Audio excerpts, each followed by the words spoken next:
átomo de Bohr e as propriedades periódicas.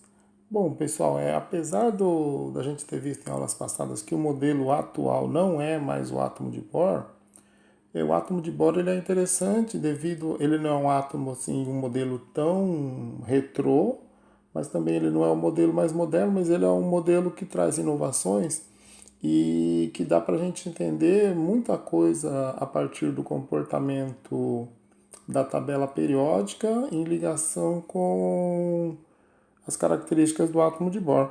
Mesmo o modelo de Dalton, que é o modelo mais antigo ainda, que não tem nem elétron, a gente ainda usa para fazer explicação de reação química. Por exemplo, se eu vou falar H2 mais O2 dando H2O, né? Fazendo um balanceamento aqui, vou colocar um 2 aqui, um 2 aqui. Então, podia representar, por exemplo, né? O hidrogênio com uma bolinha vazada, o oxigênio com uma bolinha escura. Então, esses dois de H2 aqui, eu poderia representar assim, ó. Tchou, tchou. As 4 bolinhas, 2 a 2. O O2, eu poderia representar assim, ó.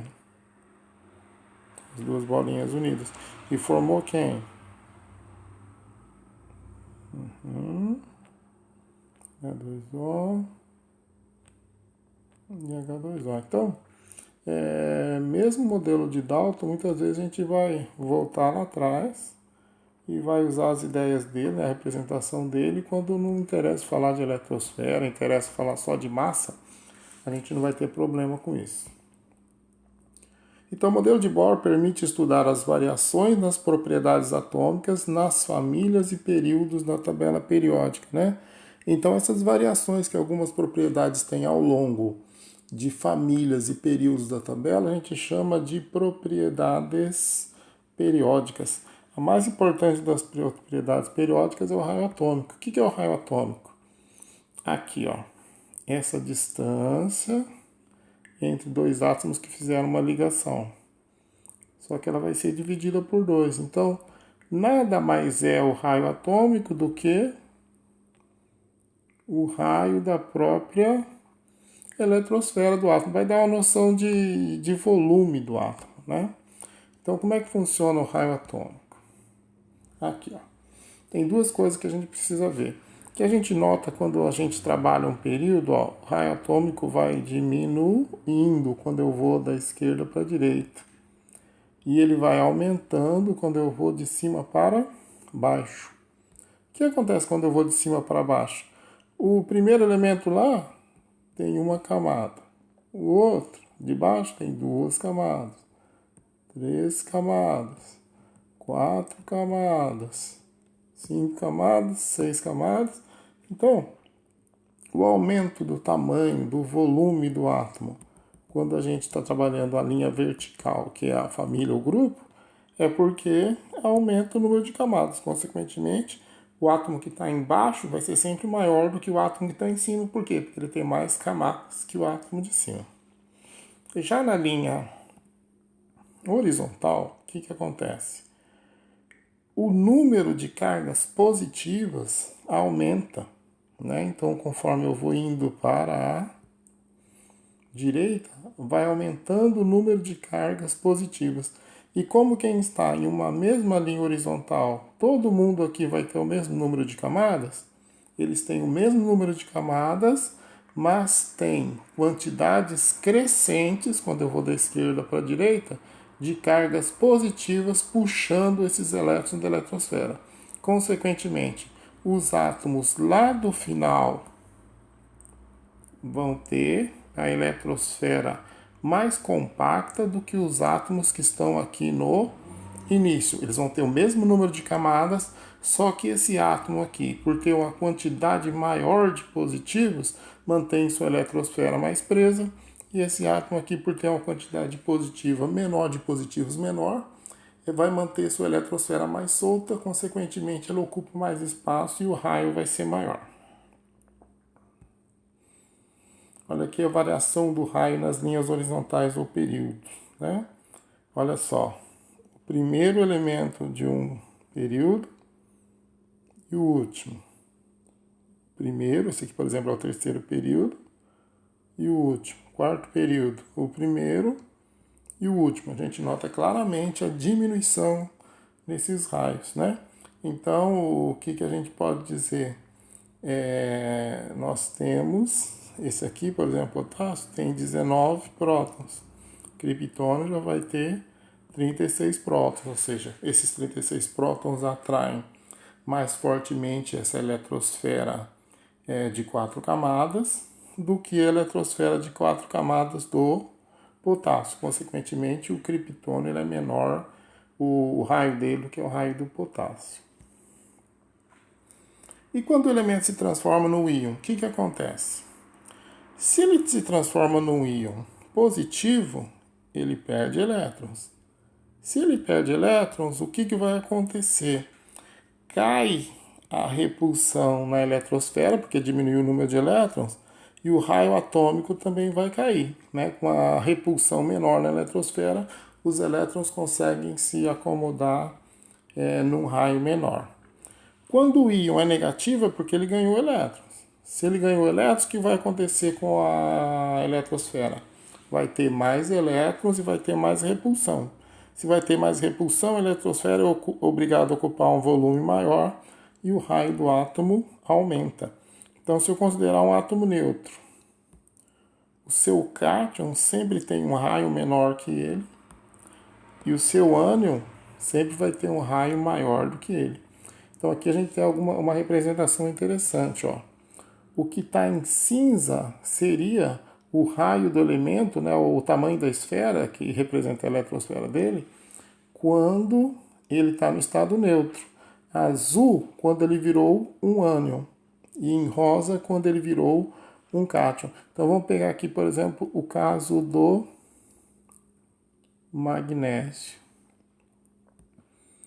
Olha aqui qual era o raio da esfera dele quando ele era um átomo neutro. Aí ele perdeu 2 elétrons, ó, o raio passou a ser esse aqui, diminuiu. E aqui vamos pegar o enxofre, ó. Então a gente tem aqui, ó, quando o enxofre era neutro, qual que era o raio dele? Isso aqui. Aí ele ganhou 2 elétrons, olha o tamanho que ele passou a ter. Então, o raio do ânion é maior que o raio do átomo neutro e o raio do cátion é menor que o raio do átomo neutro. Energia de ionização. O que é energia de ionização? Eu tenho o átomo lá, o núcleo segurando os seus elétrons, aí eu quero tirar o elétron mais distante, o elétron mais energético daquele átomo. Para eu tirar esse elétron dele, eu vou ter que aplicar uma energia nesse átomo e essa energia é chamada energia ou potencial de ionização. Quanto mais longe esse elétron estiver do núcleo, menor essa energia. Quanto mais perto ele estiver do núcleo, maior vai ser essa energia, né? Então, essa energia de ionização, ela diminui quando a gente percorre uma família, ou seja, um grupo, né? Que é a coluna vertical. Por quê? Porque aumenta o número de camadas, aumenta a distância dos últimos elétrons, eles ficam mais soltos e fica mais fácil de retirá-los. Então a energia para retirá-los vai ser menor.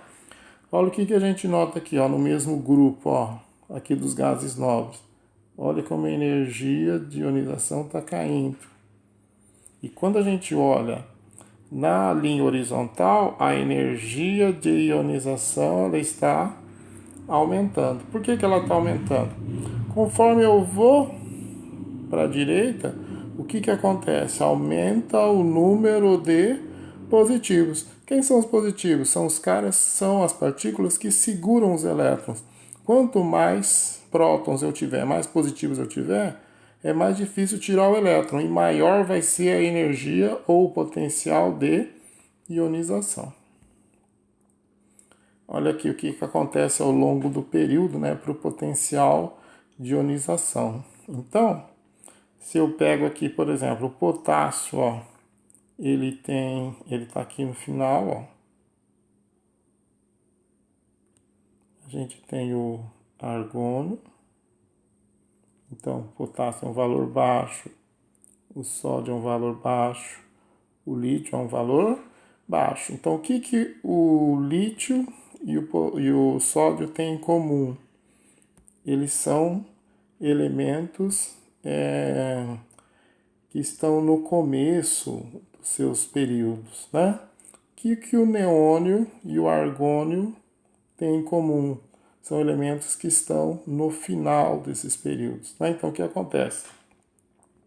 Quando eu vou do lítio para o neônio, aumentou o número de positivos. Consequentemente, o neônio tem mais positivos, ele segura melhor seus elétrons, a energia de ionização vai ser maior. O que acontece quando eu vou do sódio para o argônio? Aumentou o número de positivos, o argônio segura melhor seus elétrons e o sódio não segura tanto. Então, consequentemente, quando eu vou da esquerda para a direita, aumenta o Z, que é o número atômico, consequentemente aumenta o número de positivos, aumenta a atração pelos elétrons e, consequentemente, aumenta também a energia de ionização. Conforme vamos retirando os elétrons de um átomo, vão conhecendo todos os seus valores de energia de ionização, ou potencial, né? Repare que os valores vão aumentando, pois os elétrons são cada vez mais difíceis de serem retirados. Então aqui, ó, a gente vai trabalhar um átomo que tem 5 elétrons na última camada. Qual que foi a energia de ionização a primeira, ó? Estava abaixo de 10 kJ, continua abaixo, chegou quase em 10 e aqui beirou 10. Então são todos valores muito próximos. Só que aqui entre o quinto e o sexto valor, eu tenho um salto muito alto, né? Então quando eu tenho um salto grande assim é porque os elétrons, por exemplo, o quinto elétron está numa camada e o sexto passou a ser retirado de uma camada mais interna, mais próxima do núcleo, mais atraída pelo núcleo. Então por isso que dá esse salto de energia. Pode notar que do sexto para o sétimo já não dá um salto tão grande porque eles são elétrons que estão na mesma camada, né? Eletronegatividade. Eletronegatividade tem a ver com a capacidade que um átomo tem de atrair elétrons para si, principalmente quando ele está numa ligação química. Vamos dizer que o X está ligado em Y. Os elétrons estão mais perto de quem? Do X. Então, os elétrons ficam mais perto do X porque ele atrai mais. Se ele atrai mais, a gente fala que ele é mais eletronegativo que o Y. Os elétrons ficam mais perto, então, de quem é o mais eletronegativo do par. Atrair elétrons, a gente tem a ver com carga do núcleo, né, que quanto mais próton, mais atrai. E quanto menor for o raio, mais atrai também. Então, com exceção aqui dos gases nobres, né, porque isso aí é medido numa ligação química, e como o gás nobre não faz ligação química, ele não entra nessa história. Então, conforme eu vou para a direita, aumenta o número de cargas positivas. Conforme eu subo, diminui o raio, que são as duas coisas que vão contribuir para um átomo ser bastante atrativo, ou seja, ser bastante eletronegativo. Então, os átomos mais eletronegativos são aqueles que vão estar mais à direita e mais acima. Então, vai ser aqui o pessoal que vai ter principalmente o nitrogênio, oxigênio, flúor, vai ter o cloro, vai ter o enxofre, toda essa turma aqui que está do lado direito superior da tabela periódica, né? Aqui é a eletronegatividade, ó, mostrando. Conforme eu estou trabalhando uma linha horizontal ao período, ela está subindo. Conforme estou numa linha vertical ao grupo, ela está subindo. Ou seja, as duas tendências. Na horizontal, o aumento do número de positivos e na vertical, o que? A diminuição do raio, ou seja, diminuir o raio e aumentar o número de cargas positivas são as coisas que tornam o átomo mais atrativo. Em outras palavras, tornam esse átomo mais eletronegativo. Afinidade eletrônica, né? Quando um átomo recebe um elétron, ele se transforma num ânion. Então, de um modo geral, esses átomos, se eles recebem esse elétron, eles vão liberar uma certa quantidade de energia. Quanto mais estável esse átomo for, mais energia ele vai liberar. Como os átomos que estão do lado direito, né, superior, são os átomos mais atrativos, a gente pode dizer que a afinidade eletrônica vai ser maior para a direita, com aumento de positivos, e para cima, com a diminuição do raio, porque a afinidade eletrônica também tem a ver com atração. E a gente também tem os gases nobres fora dessa história aqui, por quê? Porque eles não querem receber elétrons, não querem fazer ligações químicas, né? Então aqui a gente colocou a situação do raio atômico para mostrar que a afinidade eletrônica ela vai contra o crescimento do raio atômico, né? Quanto menor for o raio, melhor. Quanto maior a carga nuclear, melhor, que são as duas coisas que vão levar um átomo a ser atrativo. Aqui é a afinidade eletrônica no período, né? Então, ó, eu tenho o magnésio, que começa um período, o cloro que termina um período, tá? Antes do gás nobre lá. Tem o berílio que começa o período e tem o flúor que termina o período. Então, isso aí mostrando o crescimento da afinidade eletrônica dentro do período, ou seja, na linha horizontal. E na família, aqui os valores de afinidade, né? Então, o que vai acontecer? Conforme, aqui os valores de afinidade, não, aqui os valores de Z, né? Que são os valores de raio atômico. A afinidade na família ou grupo, ela vai aumentar com a diminuição do raio, não com Z, né? O raio diminuiu, a afinidade aumentou, porque a diminuição do raio é uma das coisas que leva o átomo a ser mais atrativo. Densidade. Essas duas últimas aqui vão ter densidade e temperatura de ebulição, a gente estuda mais por curiosidade, né? Já são variações um pouco mais complexas, né? Mas o que é densidade? É massa dividido pelo volume.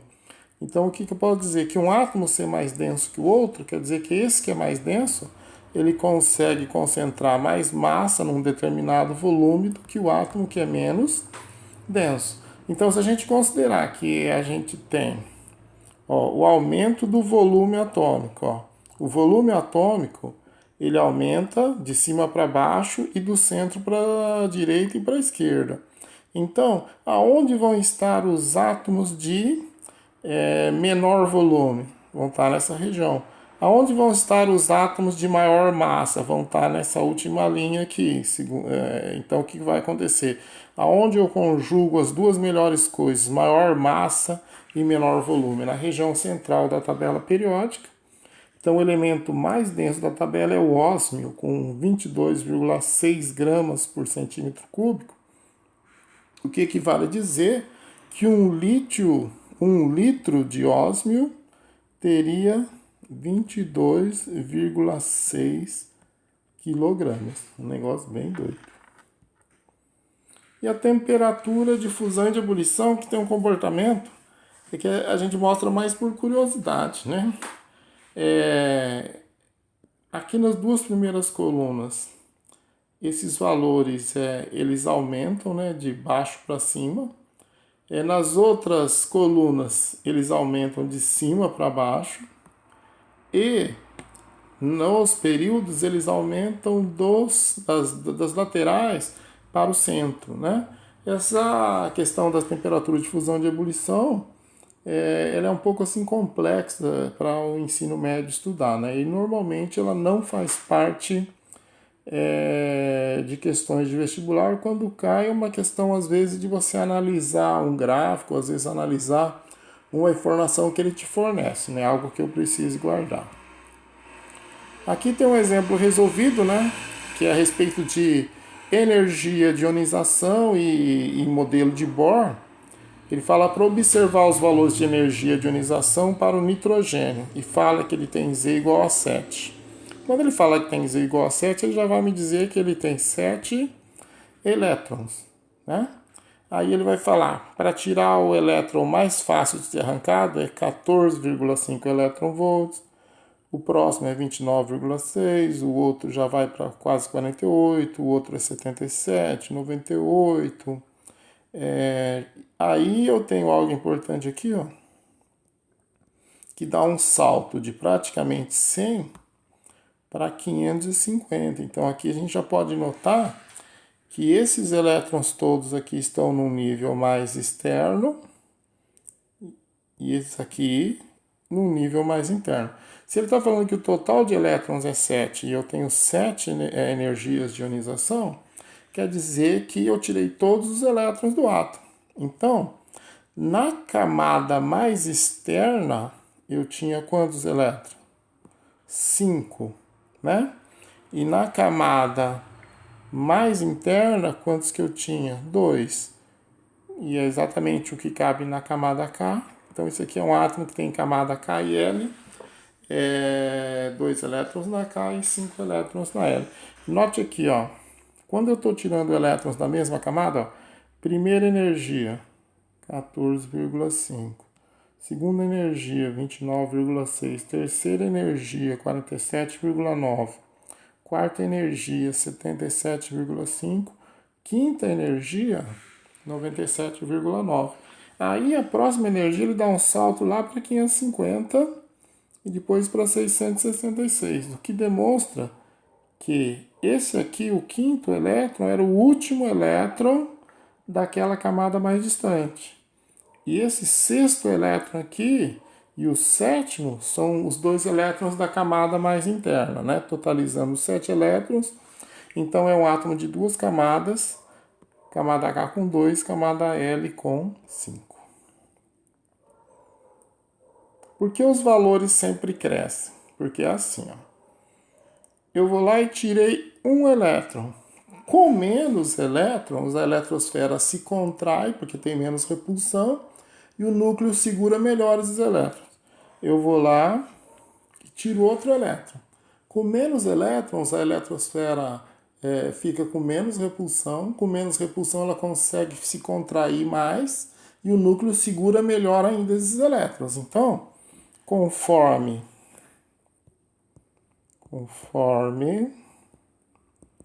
eu tiro os elétrons, diminui a repulsão, o volume da eletrosfera diminui e o núcleo atrai melhor esses elétrons, né? Então por isso que os valores são sempre crescentes. Por que a variação entre o quinto e o sexto, né, os valores, ela é maior? É aquilo que a gente falou, né? Então é um átomo que tem 7 elétrons. Aí ele veio a primeira energia, segunda energia, terceira energia, quarta energia, quinta energia. Aí deu um salto, né? Quer dizer que esses 5 valores iniciais são valores mais baixos e mais próximos, são valores de elétrons da camada mais externa. Aí por que deu o salto? Depois que acabaram os da mais externa, eles são elétrons da camada mais interna. Eles sendo da camada mais interna, eles sofrem uma maior atração do núcleo, e por isso que eles são mais difíceis de serem arrancados. Quantos níveis tem esse átomo? Então a gente viu aqui que tinha 5 elétrons na mais externa e 2 na mais interna, ou seja, a camada K e camada L. Tinha 2 níveis, ou seja, 2 camadas. Quantos elétrons em cada nível? Puxando de novo essa informação. 2 na K e na L tinha 5. Em que período da tabela esse átomo se encontra? Se ele tem duas camadas, K e L, ele se localiza no segundo período da tabela. Ok?